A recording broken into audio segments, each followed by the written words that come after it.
अनोखा स्वाद।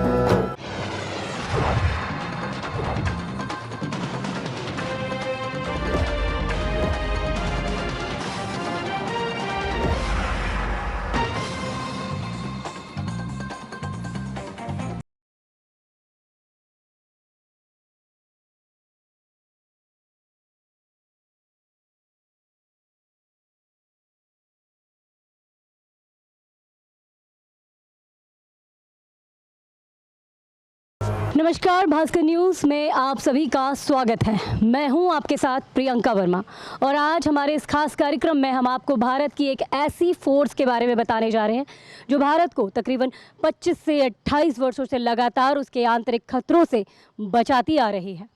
जी हाँ, ये ऐसी फौज है जो देश को देश के आंतरिक खतरों से और सांप्रदायिक झगड़ों को बढ़ाने से रोकने के लिए बनाई गई है। ये सीआरपीएफ की स्पेशल विंग फोर्स है जिसका नाम है आरएएफ यानी कि रैपिड एक्शन फोर्स, जिसके बारे में हम सभी ने सुना तो बहुत है, लेकिन इसकी बहुत सारी महत्वपूर्ण बातें हैं जो हम ही सभी को पता नहीं है। तो मुझे लगता है कि हर देशवासी को पता होना चाहिए। तो आज ये मौका है इसे जानने का और सलाम करने का। तो चलिए आइए मेरे साथ।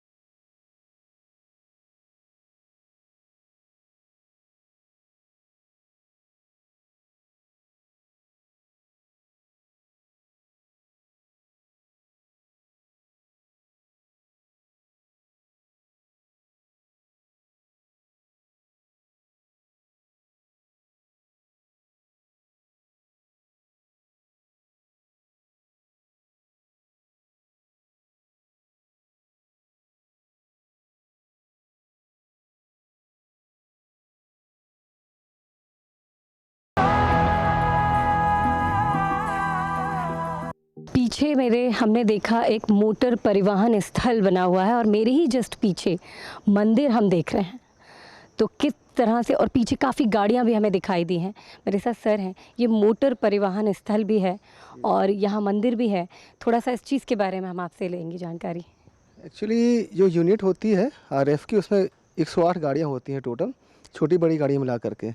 और ये सारी गाड़ियाँ ऑपरेशन पर्पस के लिए और बाकी जो डे टू डे एडमिनिस्ट्रेशन रहता है उसके लिए हमारे पास में रहती हैं। तो ये जो एरिया है, ये टोटल इस एरिया को जिसमें ये गाड़ी रखी जाती है, शेड्स बने हुए हैं, आपने देखा होगा काफ़ी बड़े बड़े शेड बने हैं उनको रखने के लिए। इसे मोटर ट्रांसपोर्ट पार्क कहा जाता है। और ये जो मंदिर है यहाँ पे, ये विश्वकर्मा मंदिर है, क्योंकि विश्वकर्मा जी जो है वो टूल्स के ज्ञाता माने जाते हैं, निर्माणक माने जाते थे, और इसीलिए यहाँ पे तो विश्वकर्मा जी का मंदिर बनाया हुआ है। और बाकी पीछे आप गाड़ियाँ देख रहे हैं, काफ़ी सारी गाड़ियाँ जो आरएएफ हम लोग हमेशा अपने ऑपरेशन के समय इस्तेमाल करते हैं, ड्यूटीज़ में अलग अलग प्रकार की, उसमें इनका इस्तेमाल किया जाता है गाड़ियों। तो ये वो सारी गाड़ियां हैं कि जिस तरह से फोर्स को मार्च के लिए निकाला जाता है, तो यही सारी गाड़ियां भी इस्तेमाल होती हैं। हाँ, इन्हीं गाड़ियों में से जैसी ज़रूरत पड़ती है, कभी एक कंपनी का मूवमेंट है तो उसके लिए कम गाड़ियाँ, पूरी कंपनियों का मूवमेंट है तो उसके लिए ज़्यादा गाड़ियाँ, इस तरह से इस्तेमाल होती हैं। सारी गाड़ियाँ लगभग हर कामों में इस्तेमाल होती रहती हैं।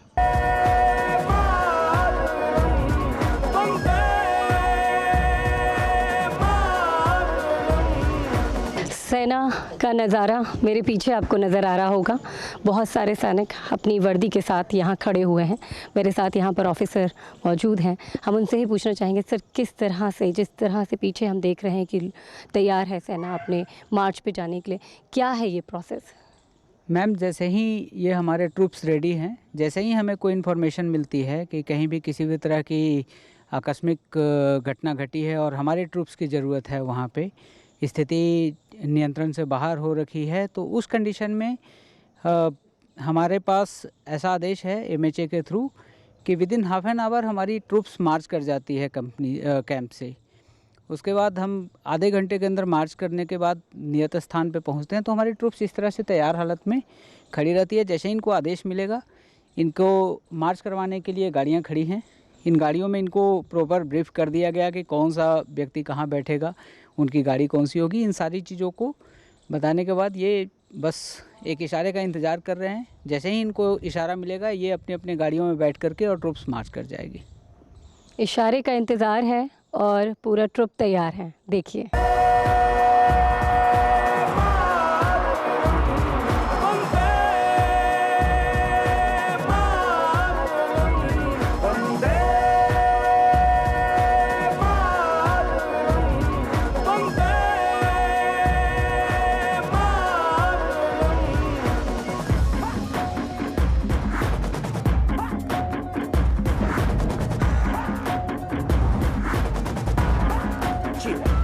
मैं संतोष कुमार पटेल, असिस्टेंट कमांडेंट महोदय 107 के द्वारा मेरे को यहाँ से कंपनी भोपाल सिटी में मार्च करने के लिए आदेश मिला है। क्योंकि आज हमारी कंपनी जीरो एक्शन में थी, तो QRCS यानी कि quick response in crisis situation में 30 मिनट के अंदर कंपनी गेट के बाहर निकल जाएगी और बताए हुए जगह पे एक्शन के लिए टाइम से पहुंचना है। ये हमारे ट्रूप्स हैं, तैयार हैं। इसमें हमारे right control element, gas element और फायरिंग एलिमेंट होते हैं। राइट कंट्रोल एलिमेंट जो है मजमा को कंट्रोल के लिए, गैस एलिमेंट यदि कंट्रोल नहीं हुआ तो गैस वगैरह वो गैस के द्वारा उपयोग किया जाता है, अश्रु गैस। और यदि ज़्यादा मजमा उग्र हो गया और आगजनी घटना जान माल की हुआ, उसके बाद फायरिंग एलिमेंट होता है जो कि मजिस्ट्रेट के आदेशानुसार उनका उपयोग किया जाता है। वैसे प्रयास यही किया जाता है कि मिनिमम बल का प्रयोग किया जाए।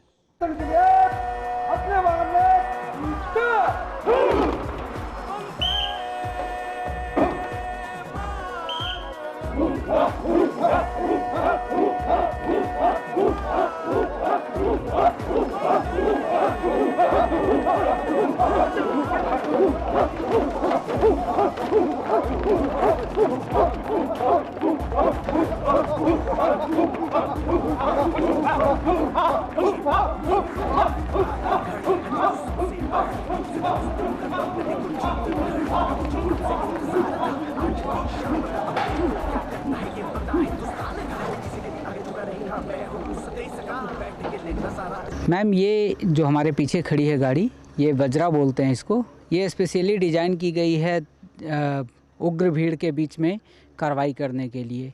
इस गाड़ी की खासियत ये है कि इसके चारों तरफ आप देख रहे हैं जितने भी शीशे के बने हुए पार्ट्स हैं उनके ऊपर नेट लगाई गई है, ताकि किसी भी प्रकार की पत्थरबाजी या किसी भी प्रकार की जो स्टोन पेल्टिंग वगैरह है उससे बचा जा सके। उसके बाद इस गाड़ी की सबसे अच्छी विशेषता है कि इसमें एक कैमरा फिट है जो कि 360 डिग्री पे रोटेट करता है, और उस कैमरे से भीड़ की किसी भी कॉर्नर से हो रही, किसी भी तरफ से हो रही गतिविधि को आप आराम से रिकॉर्ड कर सकते हैं, उसको देख सकते हैं।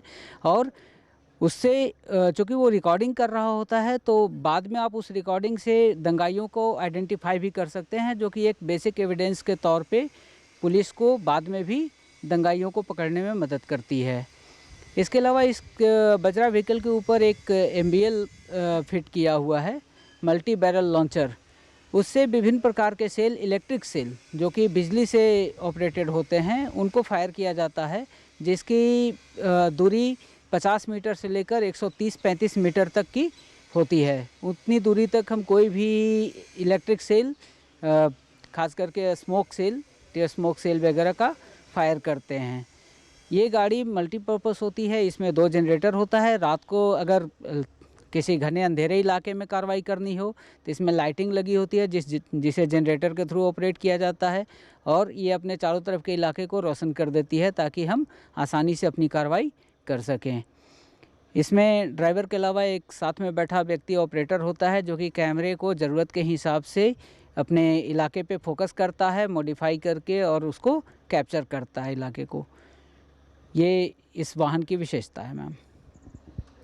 एक्शन फोर्स का वज्र वाहन, जिसके बारे में हमने बहुत सारी चीज़ें जानी और ये भी देखा कि इसमें 2 जनरेटर होते हैं कि जब आपके पास लाइट नहीं है, आसपास अंधेरा है, तो ये ऑटोमेटिकली इस तरह की एक्टिविटीज़ देता है और लाइट को जनरेट करता है ताकि रोशनी हो जाए और सेना को सही जगह पर और सही स्थान पर पहुंचने में विलंब ना हो, देरी ना हो सके।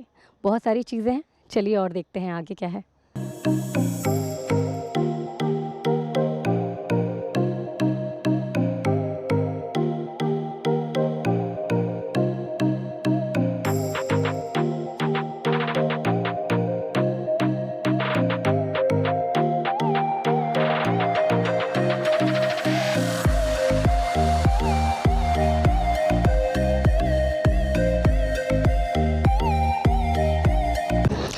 गाड़ियों का बहुत बड़ा झुंड और गाड़ियों की बहुत बड़ा विस्तार आरएएफ के पास है और ये सेना को स्थान पर ले जाने के लिए, ताकि जिस तरह से मोब को कंट्रोल किया जाता है, जिस तरह से आतंकवाद के ऊपर एक जड़ पकड़ कार्य किया जाता है, उसको रोकने के लिए सेना को यहाँ से मार्च देकर रवाना किया जाता है।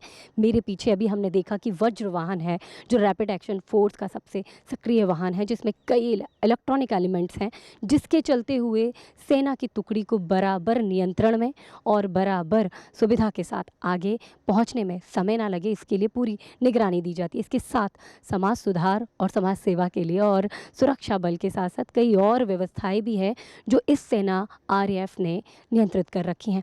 इसमें एक वाहन और भी है जिसमें खाने की व्यवस्था को भी मैनेज किया जाता है, ताकि खाने का पूरी तरीके से लोगों के पास आमतौर पर व्यवस्थाएं पहुंच सके। और इसके साथ साथ कई ऐसी ज़रूरतमंद जगह भी हैं जहां खाने की व्यवस्था प्रॉपर पहुंचाई जा सके, ख़ास तौर पर 3 दिन का खाना वहाँ पर नियमित रूप से पहुँच सके, इसके लिए भी एक वाहन है। तो चलिए हम देखते हैं कि किस तरह से इस वाहन में खाने को पहुँचाया जाता है, ताकि लोगों की मेन आवश्यकता जिसको हम कहते हैं भोजन, वो उन तक नियंत्रित रूप से पहुँच सके।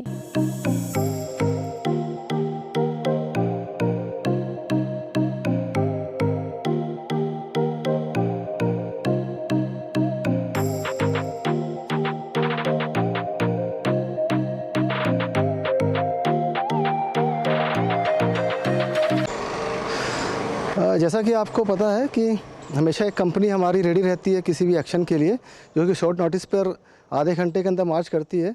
तो उसके लिए हमेशा एक ज़ीरो राशन तैयार रहता है जवानों का, जो 3 दिन का राशन होता है।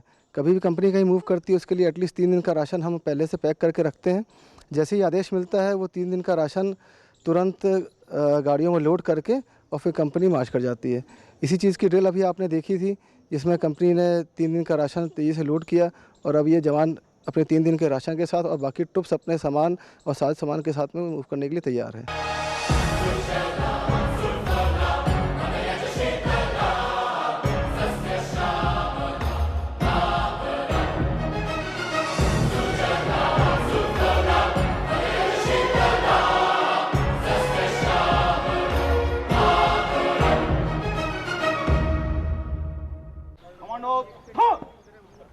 Rope के पीछे line bar. Third class of school.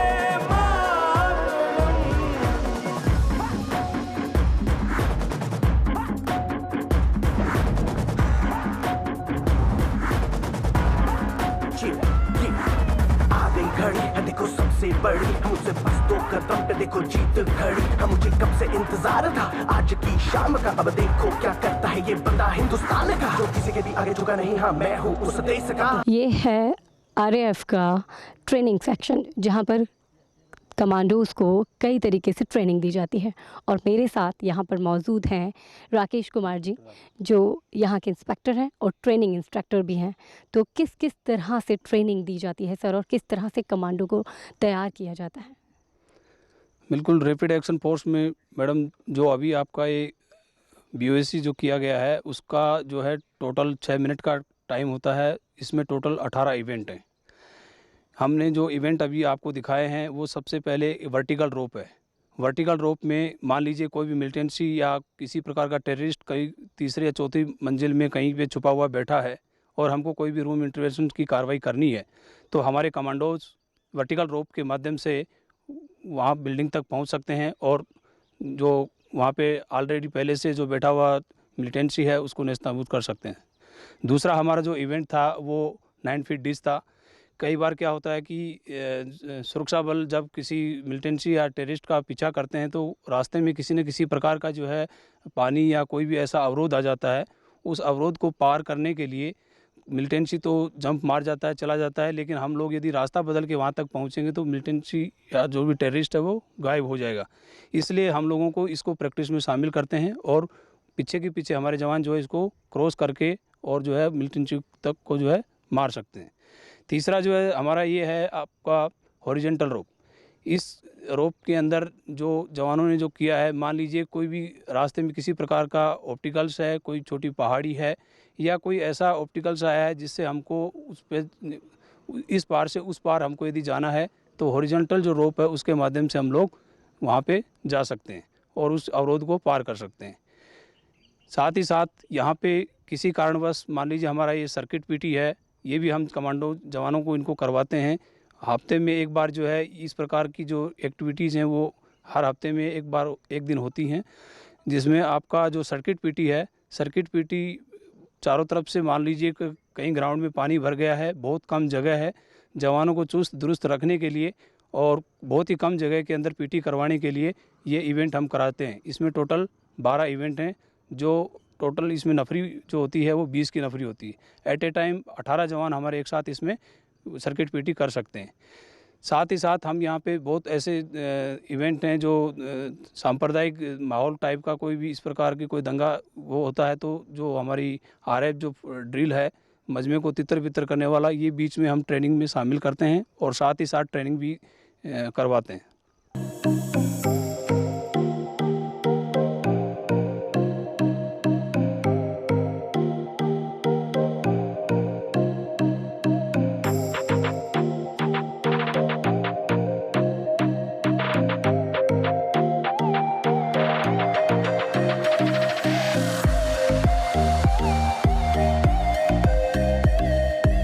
सुरक्षा और सेवा ही नहीं बल्कि प्रकृति का भी प्रेम आपसे जुड़ा हुआ है और इस वक्त हम खड़े हुए हैं आरएफ के ऑर्गेनिक गार्डन में, जहां पर ऑर्गेनिक खेती की जाती है और मेरे साथ यहां पर मौजूद हैं दर्शन यादव जी, जो यहां के गार्डन इंचार्ज हैं, जो यहां की खूबसूरती को बड़े वातानुकूलित रूप से मैनेज भी करते हैं। तो सर, किस तरह से यहां पर हम इस गार्डन को बना रहे हैं और क्या क्या यहां पर हमने ऑर्गेनिक कर रखा है?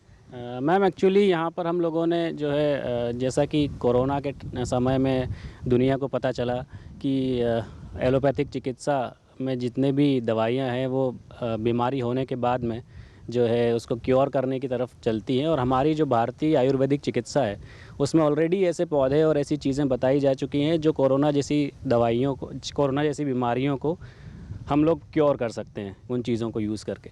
हम लोगों ने यहाँ पर जो है जो पौधे लगाए हैं और जिन पौधों का और पेड़ों का यूज़ किया है वो हमारे आयुर्वेदिक पौधे हैं जो औषधि बनाने में हमारे वर्षों से काम आते हैं। और केवल आयुर्वेदिक पौधे ही नहीं, इनमें आयुर्वेदिक पौधों के साथ साथ ऐतिहासिक महत्व के पौधे भी हैं जिनका भारत में कई बहुत मिनिमम लोग जो हैं इस बारे में जानते हैं। जैसे हमारा दहीमन, यहाँ पर हम लोगों ने एक पौधा लगाया है।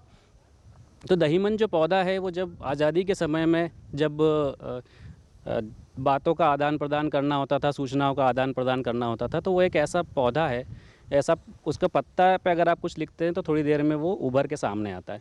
तो जब सूचनाओं का आदान प्रदान जो क्रांतिकारियों को करना होता था तो दहीमन के पत्ते पर लिखकर वो अपना संदेश पहुंचाते थे।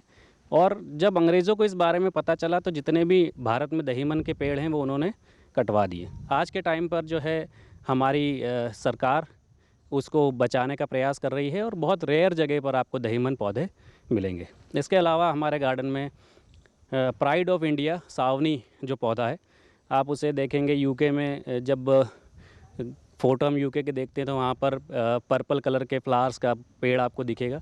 वो एक्चुअली इंडियन पौधा है और भारत से वो यूके गया है। और सावनी जैसे पौधे हमने यहाँ पर प्रिजर्व किए हैं, हमने यहाँ पर लगाए हैं। इसके अलावा अगर हम मॉडर्नाइजेशन की बात करें तो नए ज़माने में जो स्टीविया और इंसुलिन के पौधे जो अभी अभी मतलब लोगों ने उनको जाना है, वो पौधे भी हम लोगों ने यहाँ पर लगाए हैं जो डायबिटीज़ जैसी बीमारियों को, महामारियों को और हड्डियों को बढ़ाने के लिए हड़जोड़ जैसी जो पौधे हैं उनको हम लोगों ने यहाँ पर प्रिजर्व किया है। इसके अलावा जो जंगली घास जिनको हम लोग कचरा समझ के काट देते हैं, वैसी जंगली घास अगर आप ये देखेंगे तो ये नीम के पेड़ के नीचे हम लोगों ने लगाया हुआ है। इसको 3 पतिया घास बोलते हैं, चंगेरी नाम से इसे जाना जाता है, जो कि टेस्ट में खट्टा होता है और कई जगह पे इसको असम और बंगाल जैसी जगह में इसको यूज़ किया जाता है खाना बनाने में, चटनी बनाने में, या किसी खाने को खट्टा टेस्ट देने के लिए। और इसके आयुर्वेदिक गुण, कई सारे आयुर्वेदिक गुण हैं। इसके अलावा अगर आप तंत्र मंत्र की बात करें तो हमारे पास एक गुंजा करके एक प्लांट हम लोगों ने यहाँ पर लगाया है, जो पिछले ज़माने में जो रत्ती जिसे तोल के लिए यूज़ किया जाता था भारतीय संस्कृति में, वो भी हमने यहाँ पर प्रिजर्व किया है, जिसका बीज का साइज़ एक जैसा रहता है और उसे रत्ती के नाम से जाना जाता है। पहले हमारे यहाँ जो तोल की जो परंपराएं थी वो रत्ती में, आज भी अगर आप स्टोन्स लेने जाएंगे जो बहुत प्रीशियस स्टोन्स हैं वो रत्ती में आपको देखने को मिलेंगे। इसके अलावा हम जो घर में तुलसी लगाते हैं, तुलसी नॉर्मली लोग एक ही प्रकार की तुलसी जानते हैं, हम लोगों ने यहाँ पर 3 प्रकार की तुलसी प्रिजर्व की है, रामा तुलसी, श्यामा तुलसी और कपूर तुलसी। तो इस तरह से हम लोग कई सारे जो प्लांट्स हैं जो ऐतिहासिक महत्व रखते हैं, आयुर्वेदिक महत्व रखते हैं, और ऐसे प्लांट्स जिनको हम लोग घर में हमारी जो किचन गार्डन जो हम बना सकते हैं, वो सारे ऐतिहासिक महत्व वाले किचन गार्डन वाले और तंत्र मंत्र विद्या वाले सारे जितने पौधे आप भारत में देख सकते हैं, सबको हमने यहाँ पर प्रिजर्व करने का प्रयास किया है।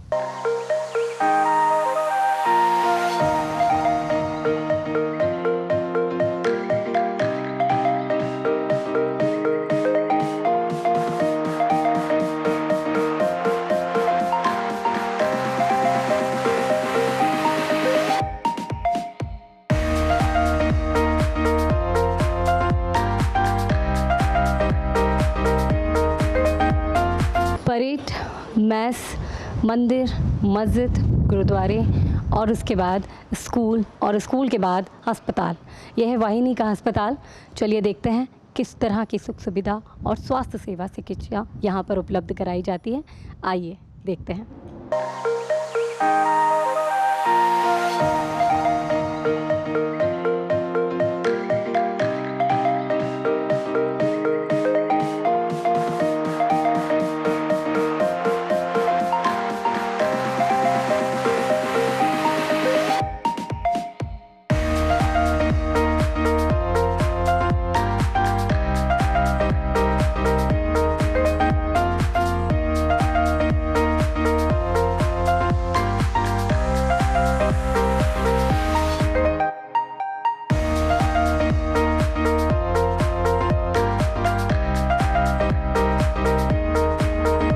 एक्चुअली ये हमारा 10 बेडेड हॉस्पिटल है और हम यहाँ पे यूजुअली फर्स्ट एड और इमरजेंसी ट्रीटमेंट देते हैं। हमारा ग्रुप सेंटर बंगरसिया में है, तो वहाँ पे कोई भी इमरजेंसी केस है तो हम डायरेक्टली वहाँ रेफ़र कर देते हैं, लेकिन पेशेंट को तब तक स्टेबलाइज़ करने के लिए हम यहाँ पे फर्स्ट एड देते हैं। इसके लिए हमारे पास ऑल मेडिसिन्स जो हैं वो सारी अवेलेबल हैं, सारी इक्विपमेंट्स अवेलेबल हैं। इसके अलावा हम कोविड के लिए भी काफ़ी एफर्ट कर रहे हैं अच्छे से, तो हमारे पास सारी जो भी फैसिलिटीज़ अवेलेबल होना चाहिए, like oxygen cylinder, pulse oximeter and all related medicines like immunity booster and other medicines all are available hair.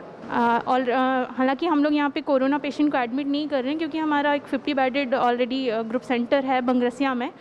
तो लेकिन इन केस यदि ज़रूरत पड़ती है तो हम प्रिपेयर्ड हैं और हमारे पास 7 आइसोलेटेड बेडेड की फैसिलिटी अवेलेबल है यहाँ पे। और we are already trained how to tackle corona patient, so we are prepared for this.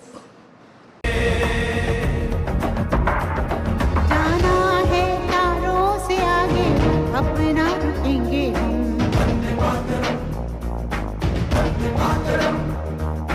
एक नई सुबह जगाए सारे जहां पे, हिम्मत करे आगे बढ़े नए रास्तों पे, सारी दुनिया अभिवादन वतन।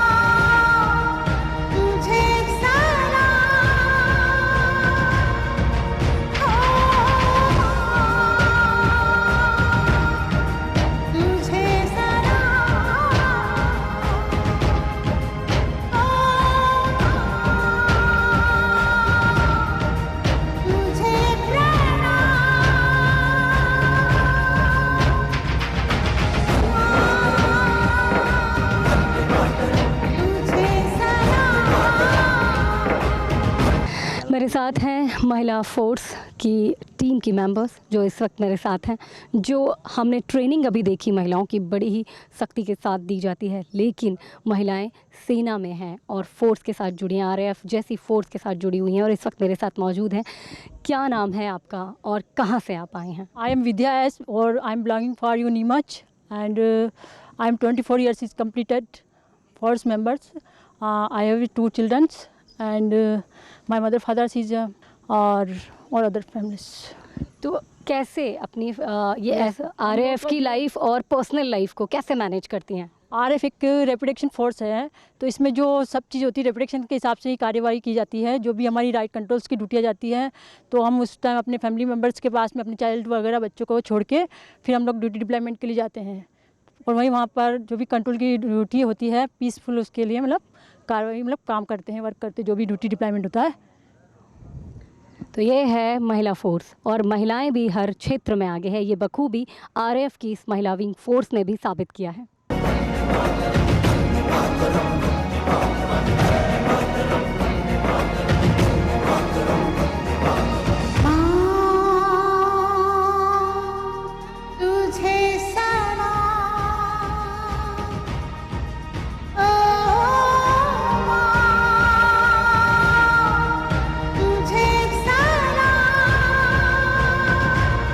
ये थी महिला विंग्स, जिसकी अलग ही नहीं एक ही जैसी ट्रेनिंग होती है। महिला और पुरुष में दोनों में समानताएं इक्वल होती हैं, फोर्स में हो चाहे घर में हो, महिलाएं भी हर क्षेत्र में आगे हैं। मेरे साथ हैं इस वक्त आरएएफ 7 से डिप्टी कमांडेंट देवेश मिश्रा जी, जो हमें बताएंगे कि सर जिस तरह से हमने महिलाओं को देखा, ट्रेनिंग भी देखी उनकी कि महिलाएं हर तरह की स्ट्रेटजी पर काम कर रही हैं और हर तरह की ट्रेनिंग महिलाओं को भी उसी स्तर पे दी जा रही है जिस तरह से पुरुषों को यहाँ दी जा रही है। कुछ अलग और ऐसी ट्रेनिंग है इन महिलाओं की जो इनको दी जाती है या क्या खास है हमारी महिला विंग में? मैम हमारी जो महिला विंग है वो कहीं भी पुरुषों से ज़रा भी कम नहीं है। उनको वो हर ट्रेनिंग दी जाती है जो हमारे मेल पर्सनल हैं उनको दी जाती है। और एक बड़ी चीज़ है जो आपने अभी देखा अनआर्म्ड कॉम्बैट का नमूना जो महिलाओं ने पेश किया, ये बेसिकली इसलिए दिया जाता है कि युद्ध के क्षेत्र में अगर कभी भी हमारे पास एमुनेशन की कमी पड़ जाए और जो हमारा विपक्ष है, जो हमारा शत्रु है, वो बिल्कुल हमारे नज़दीक आ जाए, तो उस कंडीशन में निपटने के लिए उससे हम निशस्त्र तरीके से उससे कैसे निपटें उसकी सिखलाई दी जाती है। और इसमें महिलाओं को भी वो सारे ट्रेनिंग दिए जाते हैं जो एक पुरुष को दिया जाता है। महिलाएं भी उतनी ही टफ बनाई जाती हैं, तो कोई अंतर नहीं है मैम, ना तो महिलाओं में ना पुरुष में। बिल्कुल, मतलब कोई भी अंतर नहीं है इस फोर्स की ट्रेनिंग में महिलाओं की ट्रेनिंग को लेकर और पुरुषों की ट्रेनिंग को लेकर। इस फोर्स को बखूबी तैयार किया जाता है शांति बनाए रखने के लिए, लेकिन कभी कभी हालात जिस तरह से बिगड़ जाते हैं तो उन हालातों में इस फोर्स को हर तरह की ट्रेनिंग दी जाती है, वेपन्स की भी ट्रेनिंग दी जाती है। जिस तरह से अभी हमने देखा कि वेपन्स को बहुत कम समय में खोलना और फिर उसको वापस से तैयार करना ताकि किसी भी हालात में हमारा कमांडो कहीं भी निश्चल ना हो पाए। और इस ट्रेनिंग के साथ साथ मेरे साथ यहाँ पर मौजूद हैं रण सिंह जी जो असिस्टेंट कमांडेंट हैं। तो सर किस तरह की ये ट्रेनिंग है, क्योंकि हमने देखा बहुत कम समय में ये कमांडोज इस वेपन्स को खोलते हैं, वापस लगाते हैं, आँखों पे पट्टी लगा करके भी इस वेपन्स को खोलते हैं, फिर वापस से लगाते हैं। किस तरह की ट्रेनिंग है ये? एक्चुअल में आरएएफ का जो डिप्लॉयमेंट है वो एंटी रोइट या ये कहें कि दंगा विरोधी जो है उनका डिप्लॉयमेंट होता है। उस डिप्लॉयमेंट में हमारे 3 एलिमेंट होते हैं, जिसमें एक रोइट एलिमेंट होता है जो रोइट को कंट्रोल करता है, जिसमें लाठी होती है। सेकंड होता है गैस एलिमेंट और थर्ड एक एलिमेंट होता है फायरिंग एलिमेंट। तो एक्चुअल में कुछ ऐसी सिचुएशन यदि क्रिएट हो गई जहाँ पर हमें ज़रूरत है कहीं फायरिंग करने की, कि एक्चुअल में जो प्रिंसिपल है आरएएफ का वो है minimum use of minimum force. तो इस फोर्स में मान लो मिनिमम फोर्स में कहीं ऐसी सिचुएशन क्रिएट हुई जहाँ पर हमें फायरिंग करने की ज़रूरत है, तो वहाँ पर जवान के वो जो है उस हथियार से जिससे वो फायर करना चाह रहा है तो उस वेपन का उसको हैंडलिंग जो है बहुत अच्छे से आना चाहिए। तो उसी हैंडलिंग में उसकी सिखलाई का, उसका ट्रेनिंग का एक ये पार्ट है कि उसको हर प्रकार से उस वेपन को हैंडल करना आना चाहिए, सिंगल हैंड भी, डबल हैंड भी, ब्लाइंड फोल्ड भी, इस तरह की ट्रेनिंग, ताकि उसको ज़रूरत पड़े तो वो वेपन जो है उसका साथ दे और वेपन से जो है वो बेखूबी जो है एम्ड फायर जो है करके और अपने जो मकसद है उसको हासिल करे। तो ये थी हमारी आरएएफ की फोर्स। अगली बार आपसे फिर मुलाकात होगी और ख़ास कार्यक्रम के साथ। तब तक के लिए बने रहे भास्कर न्यूज़ के साथ और मुझे दीजिए इजाज़त। धन्यवाद।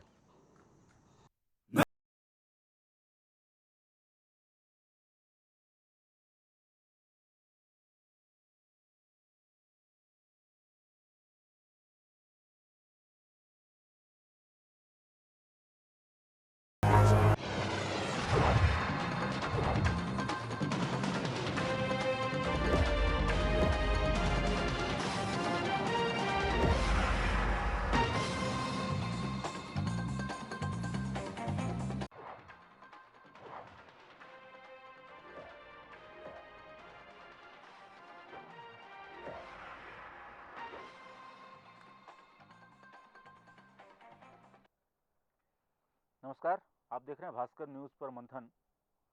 आज का मंथन कुछ खास इसलिए है कि मैंने काले कपड़े पहन रखे हैं और मैं भी उद्वेलित हूँ। केवल हाथरस नहीं, बलरामपुर, खरगोन और जहाँ तहाँ से आज लगभग 5 ऐसी घटनाएं आई हैं जो विकृत समाज की जो कुरूपता है उसको दिखाती है। और यकीन मानिए, ऐसे खबर दिखाते हुए हमें बहुत अफसोस भी होता है और दुख भी होता है कि हमारे समाज को आखिर हो क्या रहा है, हम किस दिशा में जा रहे हैं। न्यू इंडिया की बात करते करते हम ये कहाँ पाश्विक युग में चले जा रहे हैं। किसी की बहन, किसी की बेटी, किसी की माँ और जाने कितने ऐसे रिश्तों में गुथे हुए समाज को हम कलंकित कर रहे हैं, सिर्फ और सिर्फ पता नहीं वो क्या है। तो इस कार्यक्रम को करते हुए हाथरस कांड के बाद यूपी की योगी सरकार बैकफुट पर नजर आ रही है। इस कांड के बाद पीड़िता के परिवार से मिलने जा रहे कांग्रेस के पूर्व अध्यक्ष राहुल गांधी और पार्टी की महासचिव प्रियंका गांधी को गिरफ्तार किया गया है। इन दोनों नेताओं के अलावा कांग्रेस के सैकड़ों कार्यकर्ता भी हिरासत में लिए गए हैं। वहीं उत्तर प्रदेश पुलिस के एडीजी